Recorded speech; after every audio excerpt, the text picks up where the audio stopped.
Hi, I'm Pete, and welcome to Just a Few Acres Farm. It's supposed to rain today, so I thought, well, what can I do to keep busy in the rain? And this occurred to me. If you didn't see the video about it, this is an MD that I restored front to back, top to bottom, every nut and bolt, and it was working out in the field with about 20 hours on the new engine, and it dropped a valve in the number 2 cylinder, and I don't know what we're going to find, but today we're going to take the head off and get into it and see how much damage was done. Here's where the valve stem was that dropped, and it broke the valve spring into multiple pieces. I suspect that the valve spring breaking was the cause of the whole mess. And just to clear up any confusion, these are new valve springs. I replaced them the machine shop replaced them when I rebuilt the engine. Taking the head off on these old gas start diesels isn't the easiest thing. There's a lot of stuff you got to clear away first. I'm starting with this steering shaft because it's in the way of raising the head up. I got to take this big old nut off of here to slide the steering shaft out from the front. And the gearbox is going to make a mess. It's got flowable grease in it, so it's gonna flow. We should be able to just turn this out.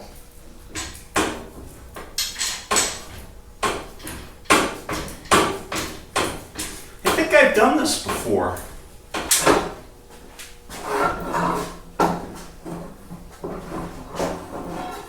Disconnect this diesel throttle linkage and get it out of the way. Oh, my new paint job.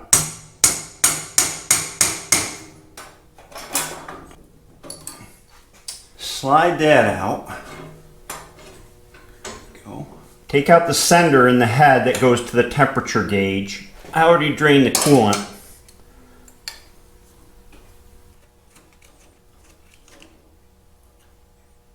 Disconnect the oil line that goes to the oil pressure gauge on the other side. Lefty-loosey, you know. There we go. Bend that out of the way. Then we have to take this bracket off of here that holds the gauges and all the throttle and steering linkages, because the head's got to come up and out this way.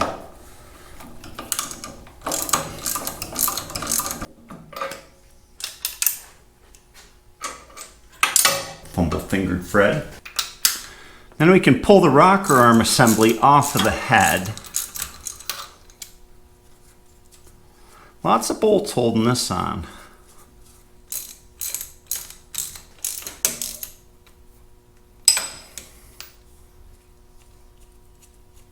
This should lift right out. A little bit of moving back and forth here.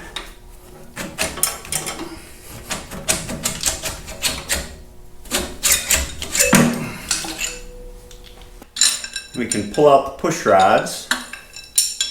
I don't keep track of which one of these goes in which hole because you set the valve lash on each of them anyway, so they're not location specific.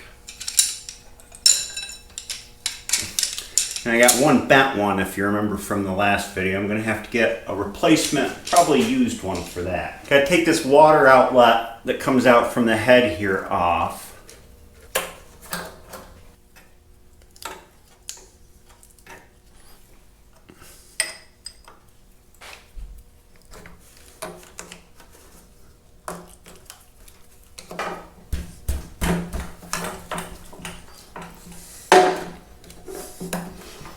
Without the brace rod going back from the top, the radiator is free to move around quite a bit because it's on spring bolts that let it flex a little bit. Just got to get this hose off here. Here we go. Now I got to address all this mess on this side to free up the head to pull it off. And first thing to come off is the wiring. The wiring harness runs over the top of the head. It's the ignition wire that goes to the coil. Fold this wiring harness back, get it out of the way. Pull the plug wires. What? Plugs on a diesel engine? What are you talking about? That can't be. We'll disconnect all the linkages from the carburetor, starting with the fuel line. I'm going to take this intake manifold off. What, a carburetor on a diesel engine? Now I know he's crazy. He doesn't know what he's talking about.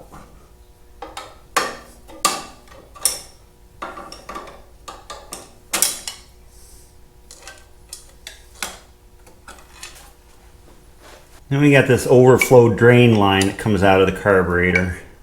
Disconnect that.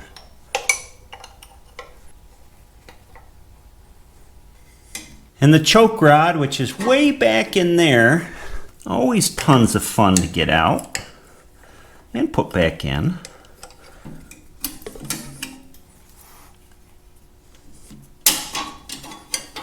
And then we have to disconnect the carburetor float lock, which is right here. Let's trip this and see if it's easier to get at.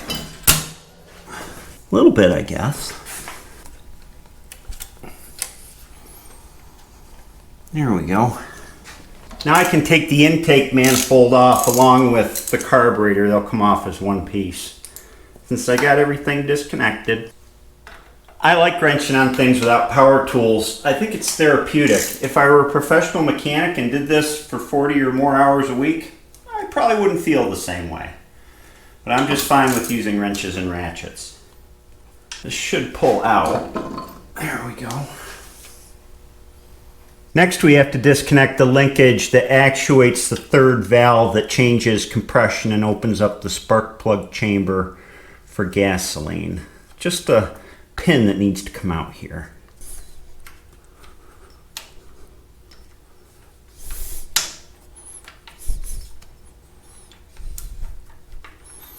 There we go. Now I can start loosening up the head nuts, and you want to do this in reverse of the way you tighten down the head, which means you're working from the outside ends alternately inside and from outside this way to center this way. I mean, it's not as important as tightening down the head, but you want to relieve the stresses that, if there are any on the head, in the right, correct way. So we just loosen them a little bit and work our way around, keep working in.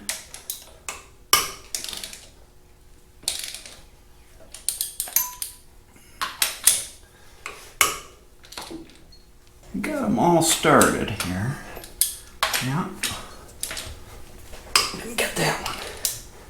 We can go ahead and pull the rest of the way off. I'm hoping, but I'm not certain, that the head will clear this little bracket that sticks out here. It's a little bit inside the head, but I'm hoping when I lift it up I can push it over the side and get it out that way. Otherwise, this thing is the front mount for the fuel tank, and I'd have to take it all off, take the fuel tank off, and I'd rather not get in that if I don't have to.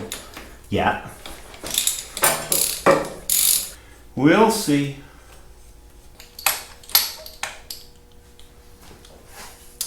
If you didn't see my original restoration series on this tractor has quite a history with me. My father bought it, I think it was around 1982 or 84, and we used it to farm when I was a kid. We had beef cattle, and so we used it to make hay and chop silage for the beef cattle, and then it sat for about 20 years, didn't run anymore, sat in my barn for 20 years, and I drug it out. It means something to me because it's kind of the family tractor from back when we had the farm, so I took the time and the money and rebuilt it with viewers' help. We had a GoFundMe. This was back when the channel was very small, and it cost about twice as much as what a normal M would cost to rebuild because parts are scarce for these. They only made, I think, like 17,000 of them.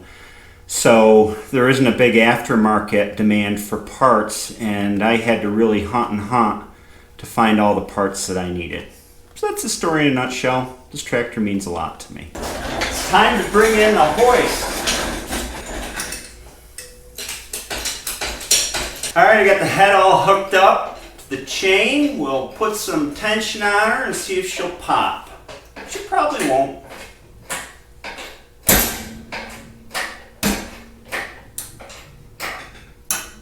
Nope. There we go. Popped on that side. There. I guess this is the moment of truth, huh? I gotta get this to come up straight off the studs, or else it'll bind.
Oh no. Let me get the remains of this head gasket off and I'll show you. Ow! You know, that kind of hurt.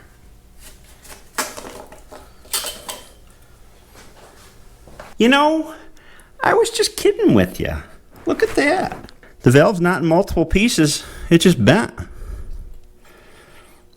And actually, you know, if you look at the valve flanges, they're fine. Didn't get beat on much at all, really. Just fell in there and got crunched. The piston is not damaged badly at all. I can probably count the hits that the valve made on the piston. I see 1, 2, 3, 4, 5, 6 places, so chances are it was 6 revolutions. According to Dad, when it dropped, he knew what was going on, and he shut the tractor right down, and the engine didn't actually lock up until after he shut it down. So probably the valve was bouncing up and down, and then when he shut it down, the piston slowed down enough where it dropped all the way into the cylinder and the valve dropped in. And looking at the cylinder head, this is number 2 where the valve dropped. This is an intake valve that dropped. You can see down inside there where the top of the valve stem hit against the guide and crushed it in a little bit. That's going to need to be replaced. And it just marked the valve seat right here. So that's going to have to be lapped out on the new valve when I get it. But here's something that's a mystery to me. As far as carbon and everything and how the burn's going in each cylinder, you know, 1 looks fine to me, 2 looks fine to me. I'd expect to see some carbon in there, and there's just a little bit coating everything. 3 looks fine, but 4's got crust in it. And actually I already wiped it out, but there were, let me get the light here. There were little particles of corrosion just surface. They weren't any pitting or anything like that on here, which indicated to me that somehow water's getting in here, coolant, and I think that that's the source. It's not that it's running rich, but it's that there's some coolant getting in here and causing it not to burn the fuel completely and to coat it like this. And it's the same deal on the head. Here's the front number 1 cylinder, and these all look fine to me as far as, you know, how much carbon there is. There's just a very thin, smooth layer on here, but when you get to number 4, see, you've got a rough carbon coating on there that indicates you're not getting as clean a burn as you should. And I looked a little further because this is something I'm concerned about, and I'll show you what I found. This right here, see, this is number 4 again. Here's the metal crush ring that's the fire ring that seats on top of the sleeve, and see how it's blown out right here? This is a fiber gasket, and it actually blew through the fire ring, blew the gasket into here, which is the port for the cooling jacket. So once that blew out, then coolant could migrate into the cylinder here and create this gunk that you have in here. Not a clean burn. And as I looked at it further, having found that one, it looks like possibly this number 2 was also in the middle of blowing out, because I've got a black coating on the head gasket here, and then the gasket came apart in pieces fits together like this. And the number 1 piston has the same thing going on as number 4, where it blown away from the fire ring here and into the coolant port. It's not good. And the more you look, the more you find. See this carbon right here? It was starting to blow around the fire ring here as well, but it hadn't gotten far enough to really introduce coolant, so these guys were still burning all right. Here you can see it too. See that carbon outside the fire ring? So it's a leaky head gasket. I know that the block was decked and the head was planed when it was at the machine shop, so I believe it's some issue with the head gasket, and I'm going to have to talk to the folks who supplied it. Okay, so here's the deal. I talked to Bates, who supplied the majority of engine parts for my engine, and I'm really appreciative that they stand behind what they sell. I sent them a photo of what had happened to the head gasket, and the head gasket was made in the US, and I can't remember the name of the supplier, but they're made in small batches because this is a small run tractor and there's not a lot of aftermarket big companies that are in the business making parts for it, so they tend to be made in small batches. Anyway, it's a fiber head gasket with metal fire rings on it. The manufacturer said you can't put a coating on those. You got to put those gaskets in dry and I copper coated the gasket, which I normally use copper coat or high tack on head gaskets, and I've never had a problem with it, but the manufacturer said that when you coat it, then you're increasing the thickness of that fiber head gasket enough so that you're not getting the necessary crush on the metal fire ring to make a tight seal between the head and the sleeve on the engine. So he said you got to put it in dry, and they're shipping me a new head gasket. They have them in stock. I'm also getting a new push rod, not a new one, but a good used one, a straight used one for the bent one I got here. I am going to, and this is a tough decision, just replace one valve spring, the one that broke. These valve springs were made in the US, I think he said Kentucky, and so here's my choices. There are no new old stock valve springs that I've been able to find. I could go with old valve springs, used valve springs. This had valve springs in it, of course, before I replaced them that were original stock, and they were tired. I think, and this is a real judgment call, you always get into this, that this was a fluke.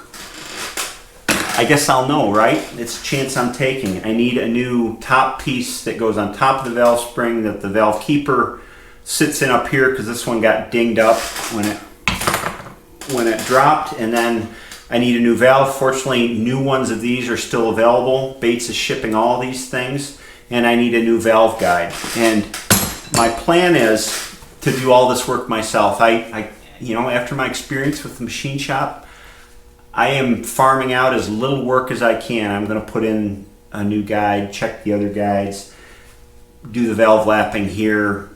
I trust me doing it and knowing what I have better than sending it out and waiting for it and paying somebody and then getting something back that I'm not real confident in. So I guess that's the plan.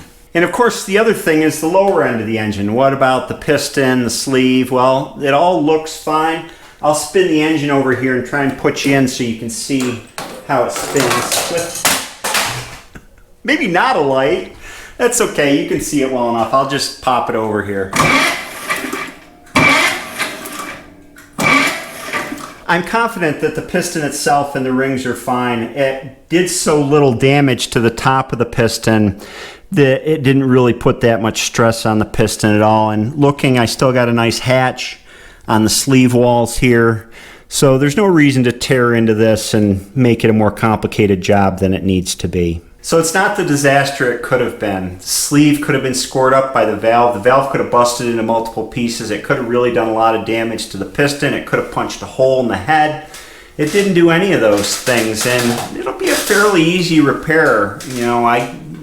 I'm not worried about making that repair at all without a machine shop's help. Like I said, Bates is stepping up to the plate. They give me a substantial discount on the things that had gone bad, threw in things that for free that needed to be replaced again. I wish that were the way of the world more these days, but unfortunately it's not. The parts, they're all in stock. They'll be here in a couple days. I have no idea when I'll have time to get to putting it all back together, but we're on our way. I hope you enjoyed this video, and it's a happy day. It's a happy day for me. It's not that big a deal. I'll see you next time.